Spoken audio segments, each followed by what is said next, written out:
Good morning. Welcome to Walking Boxing. It is, Saturday, June the 28th, 2025. And a little bit going on, especially in this day in history. It almost seems like it's Mike Tyson week. I'll get to him in a sec. But he seemed to dominate this month in years gone by. And he featured yesterday against Michael Spinks. He's got a couple today, and one including our man, Jeff Fenech, that we'll remember for not so very good reasons. Let's start with 1980 in Wembley in England. Alan Minter defended his world middleweight title with a 8th round stoppage of Vito Antuofermo. Both of these guys with a common opponent in Marvellous Marvin Hagler. Vito Antuofermo drew with Marvellous Marvin Hagler in his first shot at a world title. That's Hagler's first shot at a world title. Hagler would then get his revenge. A very disputed draw, by the way, but Hagler would get his revenge and stop Antuofermo in the second fight. And against Minter, he would actually win the world middleweight title with a 3rd round blitz of Alan Minter. And I think we all remember that sort of for the infamy of it, that Marvellous Marvin Hagler didn't have an opportunity to celebrate his win over Minter. It was in England. They had to cover him and get him out of the ring because he was showered with bottles and whatever else people could find. So not a great reflection of English boxing fans, unfortunately. It was a long time ago, though. I'm sure they've matured a lot since then. But that was in 1980. In there's a couple there. In 2008 we'll go to. Manny Pacquiao won the world lightweight title with a knockout of David Diaz in the 9th round that took place at the MGM Grand in Las Vegas. And I can't wait to get back there, in about 2 or 3 weeks, whatever it is, to see, about 3 weeks I think it is, to see Manny again at the MGM along with Tim Tszyu, so it should be fantastic. What was this one? So we've got, there's a couple there, I won't sort of worry too much about them.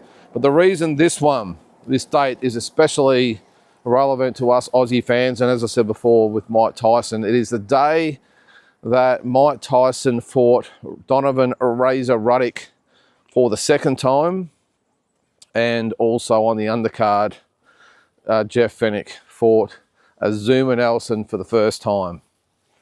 I'll get to that. I'll get to those fights in a second. I'll firstly go to though another Mike Tyson fight on this day, and I'll just bring it up here. It took place in 1997. This is the infamous Evander Holyfield Mike Tyson ear-biting fight. So I can't believe it's coming in second fiddle to the other fights. But who can forget Holyfield versus Tyson 2? I can't forget Holyfield Tyson 1 because I think we remember when Tyson was knocked out by Buster Douglas in 1990. I think it was such a shock to the system that we thought, that it could never happen again. And it was one of those just anomalies that happened in the sport. And it has happened a lot over the journey to the stars. A shock loss. They lose to someone you don't think they'll lose to. In that case, it was Tyson against Douglas. But I think we all thought that he got his career back on track. He'd won the title back from Frank Bruno. And I think we all thought that the old Tyson was back. He was switched on. The Holyfield fight was supposed to take place, first of all, this is the first one in 1991. I think that's when all the trouble happened with him going to jail. And then in 96 they met. And as I said, I think we all were just thinking that Holyfield was shot. And this time it switched on. Mike Tyson would get the job done pretty easily over Evander Holyfield. And then when the fight started, I think we all saw the Douglas one as just, as I said, an anomaly, and Tyson was out of shape mentally and physically, and Buster Douglas just fought the fight of his life. But in this one, we saw, I think the biggest shock is that we saw Evander Holyfield absolutely take Mike Tyson apart.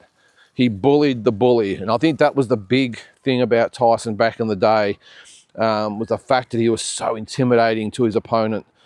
And that's obviously what Buster Douglas took away from him as well. But again, I think we gave him a mulligan, I suppose, as they say, because of how little regard that he gave Douglas. But this time against Holyfield, it was a big fight. I think most people, as I said, thought he would steamroll Holyfield, who had been in a lot of wars. And Evander Holyfield stood in the centre of the ring and just went, not went at Mike Tyson, but he challenged Mike Tyson. Let's go, Mike. You think you're the bully? Well, let's go. I'm going to match you for heart. He actually overmatched Mike with heart, didn't he? Is that a word? Out-hearted Mike Tyson, who's always sort of been accused in later years of maybe lacking a little bit of fortitude inside. But anyway, I would never say that about any fighter. This is the fact they get in there. But Holyfield challenged Mike Tyson and made him fight 3 minutes of every round. He made him dig deep. He didn't run from him. He didn't hold. He made Mike Tyson fight and absolutely took Mike apart and stopped him in the 11th round. This return fight was supposed to be the redemption. Surely Holyfield couldn't do it again. Surely. Mike Tyson, he this time will get the job done. And of course, it was sort of going the same way as the first fight, I thought, in the first 3 rounds. And then all hell broke loose in a clinch. Mike Tyson, there's a lot of complaints going back and forth. I think Tyson's camp were complaining about Holyfield headbutting, and Holyfield's camp were commenting or complaining about Tyson's indiscretions in close, I think. And then in close, Mike Tyson goes for the ear.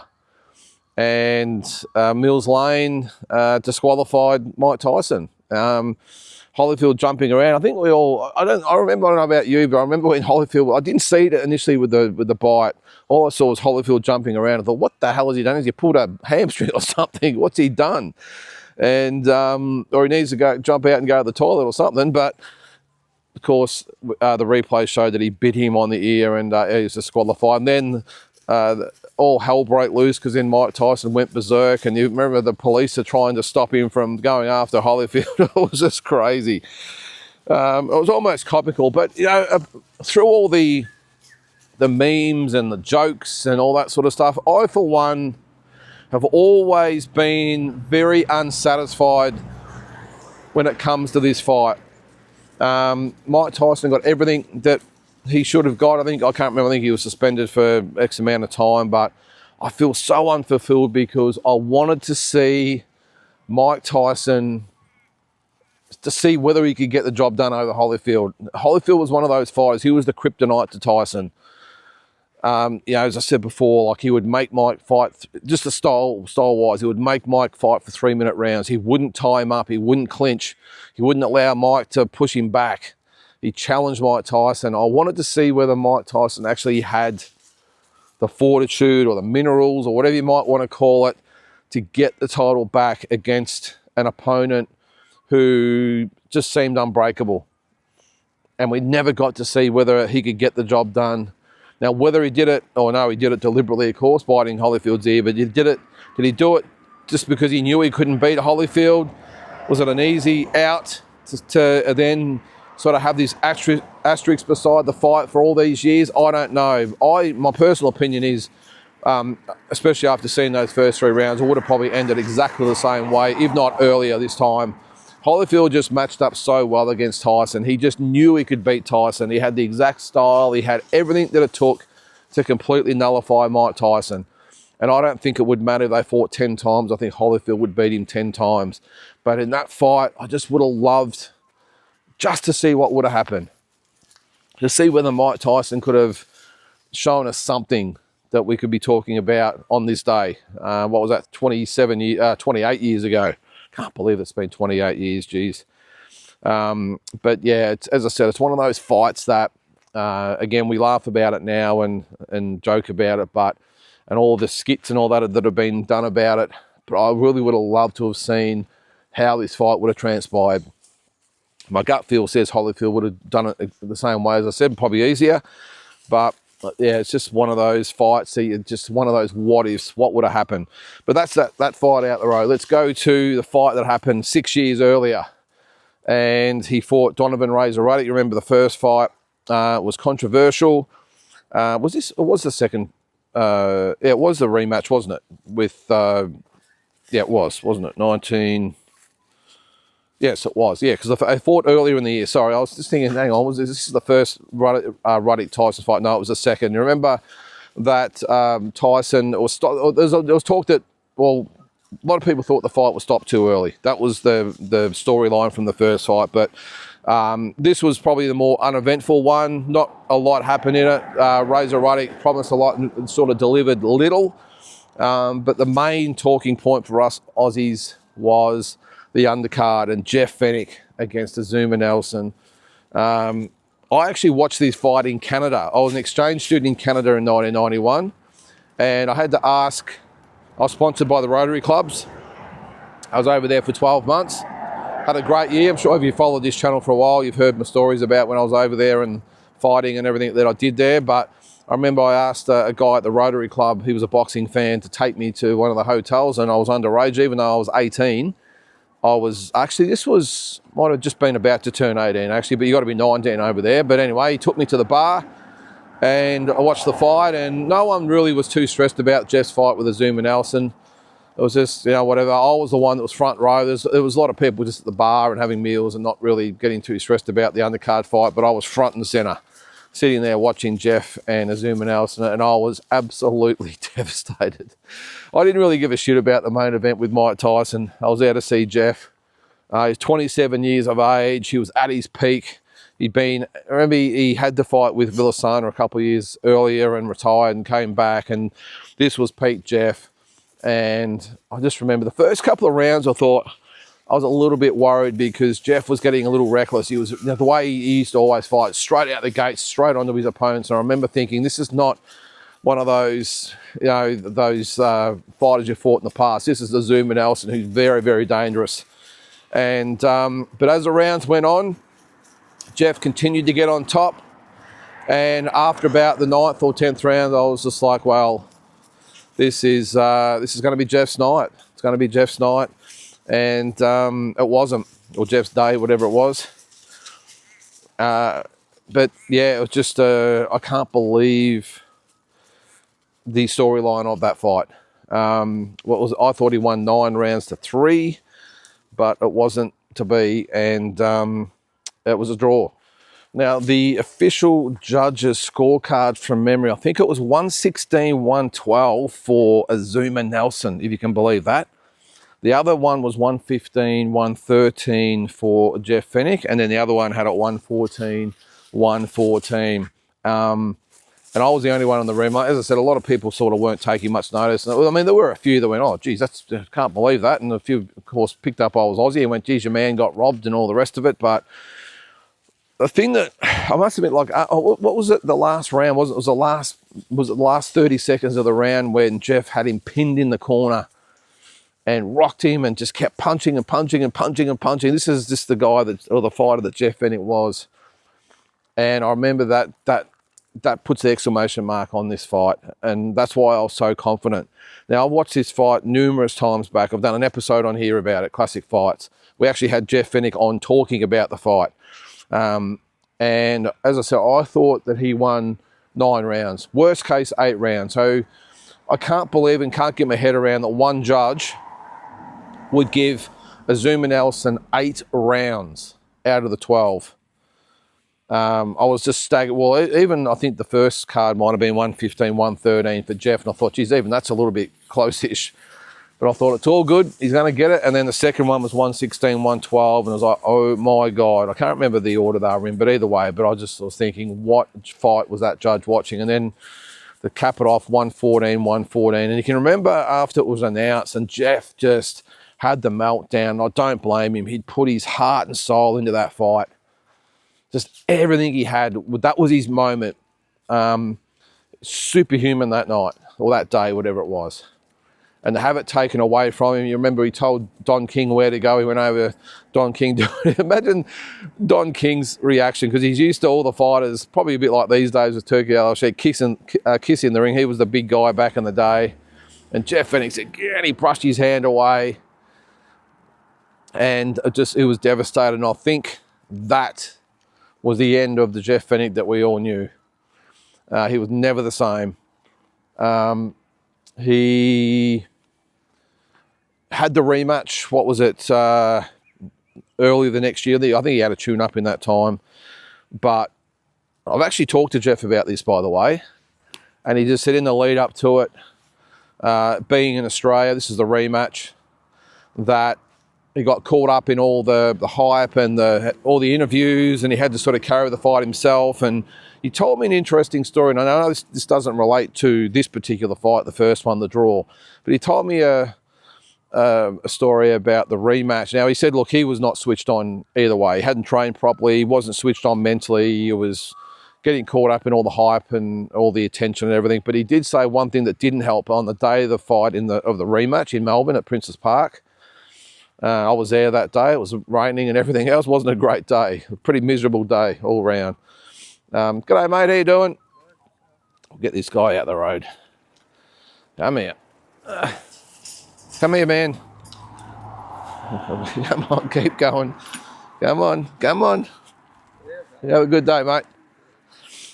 That in the change rooms, come on, before the fight, Jeff was sitting there and the doctor came in to give him an injection into his hand, or his hands. He always got injections because they were so brittle. And he said the doctor miscalculated with the needle and it went straight through his hand. And he said for the whole fight he could not feel his hand, that particular hand. I can't remember what hand it was, but he said it went through his hand. And it was like, he said, I remember thinking, geez, that's not good. That can't be good when you've got a needle that goes straight through your hand. But he said it literally not just numbed his hand and eased the pain, but he said he could not feel his hand for the entire fight. Not great. Not that it would have made any difference, I know, but he took full responsibility of that. This is the good thing about talking to Jeff about it. He took full responsibility of his the probably lack of preparation that he'd put in previous fights, and it's hard. And we've seen it. This is Buddy Dog again. We've seen it in the past with other fighters here. I mean, George Kambosos, come on, buddy. George Kambosos is recently in the Devin Haney fights in Melbourne, probably, especially the first one, got sort of really caught up and had to really carry the fight himself. Not so much with Jeff Horn when he fought Manny Pacquiao here, because all the attention really was on Manny Pacquiao. Jeff was sort of even though he was the home fighter, he was really riding shotgun to the Manny show, wasn't he? So he was lucky that Manny carried a lot of it as well, and the love was sort of spread evenly. Where other fighters that have fought here have said, it's really hard to perform here sometimes because you've got to carry the whole show and be the A side. There's been some exceptions. Tim Zoo's obviously handled it pretty well, but some can and some can't. And Jeff Fenech has openly admitted that he didn't really carry it that well in the rematch. But we're not talking about the rematch. We're talking about the first fight. And I just think that, as I said, that was it as for the Jeff Fenech that we know. Especially after the rematch with Azuma, he was flat as a tack. I thought even his body language in the second fight after that first one just wasn't the same. I just think that fight just ripped his heart out and he just could not come back. And it happens. We've seen not just fighters, but sports teams. They'll have a really disappointing loss during the season or have a grand final loss or whatever it might be, and they just cannot recover. It is so disappointing to them and so devastating that they just cannot get back on track. And I think that was Jeff Fenech in the Azuma Nelson fight, the first one. But yeah, so as I said before, a bit of a Mike Tyson week, and throw Jeff Fenech in there as well. But just one of those.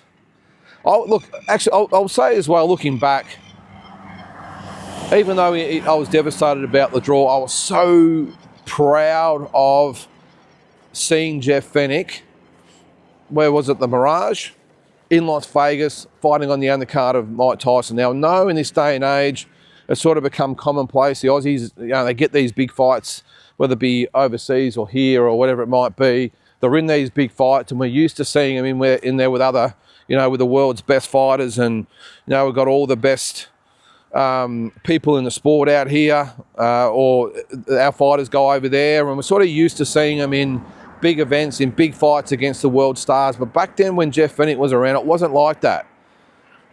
Like, I'd never seen somewhat. Well, Jeff Harding was probably the first fighter I reckon I'd seen from Australia over in America doing his thing in America. And Jeff Harding as Dennis Andrews in Atlantic City, certainly, even as great as it was, wasn't Jeff Fenech and Azuma Nelson at the Mirage in Las Vegas. And I'm sure if you're around my age, if you're late 40s, early 50s, you'll probably know what I'm talking about.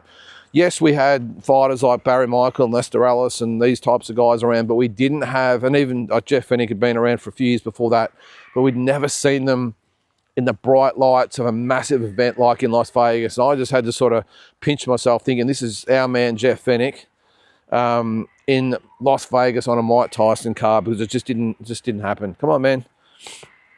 And I was so proud to be an Aussie watching Jeff Fenech in that fight. It was great. Come on, bud, have a drink there. So anyway, that was on this day. What else have we got going at the moment? Not a lot this weekend, really. I mean, got a few things happening, but I was loath to talk about it, but I suppose I will just quickly. It is the weekend of Jake Paul. I've had a few people sending me messages and asking questions and bringing him up all the time. What do I think about Jake Paul? Look, I'll be quick. I don't want to sort of give him too much airtime, but I'll give my honest opinion of Jake Paul. Is he good for entertainment, world entertainment? Yes. And I read an article, was it yesterday, with some, well, it was stats and data saying that his fights, I think this fight, well, it's sold out, I think, but his figures have beaten the likes. Where is the fight anyway? I don't even know where it is. I haven't really taken much notice, but wherever it is, he's outsold the likes of Ryan Garcia and Canelo Alvarez, Miguel Cotto. He's come here, man, come this way. And he's broken all these records. Now, again, I can't give you the exact stats because I was just sort of brushed over it, but a lot of the facts is that he's outsold a lot of these guys with live gates and all this sort of stuff, with tickets sold and all this sort of stuff. It's really amazing. Now, as I said, the entertainment side of things, he's done fantastic. He's bringing a lot of eyeballs to it, but I don't put it in the normal boxing category. All right, so I think there's a distinction. I see him as, it's probably the equivalent of boxing or the wrestling, but the boxing version. Now, I'm not saying it's fake or anything like that. What I'm saying is, what is the world wrestling entertainment? This should be world boxing entertainment. That's the way I see Jake Paul. It is entertainment. And he's boxing's version of professional wrestling. It's more of a show. It's more entertainment. It's more a show, really. I mean, I don't see it as a sporting event. I know that sounds silly to some of you out there, but that's the way I see it. I think they should have a separate entity called World Boxing Entertainment, because that's what this is. Now, do I rate him as a boxer and do I take him seriously? Absolutely not. Not to say I won't. Look, I don't like what he's doing. But at the end of the day, he's still boxing. He's training hard. And he's getting there, and even though we laugh at the fighters he's in with, he's still getting in there with these fighters and putting his health on the line. So I respect that. So I'm not saying that the door is shut as far as my personal view goes, as far as giving him respect. But at the moment, I refuse to when he's fighting the people he's fighting, ex-MMA guys, and let's forget the Mike Tyson thing. Even this fight with Chavez is an absolute beat-up. Chavez was finished 10 years ago, and he's a circus act as well. He's lost to MMA fighter, so I don't take him seriously at all. I think he's just there for a payday, and you'll see that in the fight. So I don't rate this one. But look, if he does do what he says, or does what he says he's going to do, and continues to get rated, and I think the WBA and WBC have both said they will rate him if he wins his fight, well, that's good. Well, if he's prepared to actually get in there with a Zurdo Ramirez or a Jaya Pattaya or a Badu Jack or one of these guys and fight for the world title, then I'll give him his respect. Now, does it end well for him? I don't think so. But he will have my respect if he actually, well, no one's got my respect in the ratings bodies. The WBC and WBA will go further down, in my view, if they actually rate the guy. But hey, if they do, and he's prepared to step up, let's say it's Zurdo Ramirez, and he says, oh, you know, I'm rated, and Ramirez says, well, I'll fight you, and he takes the fight, he will have my respect as a serious boxer. But I cannot respect him at the moment. Now, I've got a feeling he knows it's all a sham, but he's just playing this as long as he can and making shitloads of money. And as I said before, he's outselling a lot of the as I said, Canelos and Cottos and Ryan Garcias that are fought in that stadium or in that state or whatever the hell it was they were talking about. But he's outsold them. So whatever he's doing is working. So I respect that as entertainment and a business and all that sort of stuff.